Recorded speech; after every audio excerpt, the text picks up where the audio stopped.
चंद्रपुर महानगर पालिका में महापौर पद को लेकर कांग्रेस प्रदेश अध्यक्ष हर्षवर्धन सपकाल ने कड़ी प्रतिक्रिया दी है।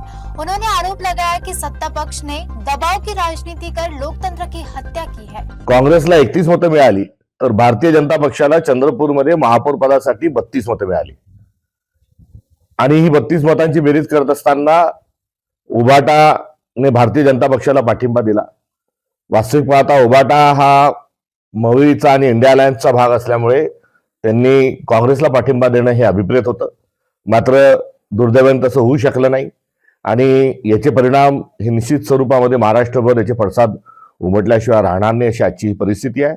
आणि यासोबत ही मॅजिक फिगर गाठण्याकरता चंद्रपूरमध्ये भारतीय जनता पक्षाने एमआयएमशी त्यांची जशी अलायन्स आहे आणि एमआयएम आणि भारतीय जनता पक्ष एकाच थालीचे चट्टेबट्टे असल्याचं यापूर्वी वारंवार सिद्ध होत झालेलं आहे। अमरावतीला एमआयएमनी भाजपला मतदान केलं, अंजनगाव, सुरजी, अकोट याही ठिकाणी भारतीय जनता पक्ष आणि एमआयएमची मैत्री ही सर्वांच्या समोर आली।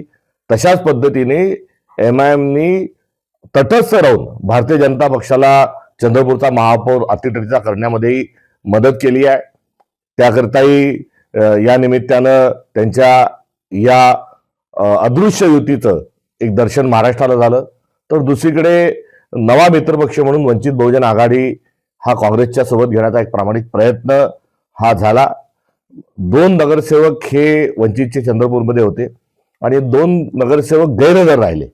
यांनी हजर राहून काँग्रेसला मदत केली असती तरी देखील काँग्रेसचा महापौर हा होऊ शकला असता। एकंदरीत काँग्रेस एकसंघ स्वरूपामध्ये सभागृहात गेलं आणि काँग्रेसचे सगळे मतं ही आम्हाला मिळाली। मात्र दुर्दैवाने वंचितचा मतदान आम्हाला मिळू शकलं नाही, उभाटाचंही मतदान हे मिळू शकलं नाही। या संदर्भामध्ये मी चिंता व्यक्त करतो।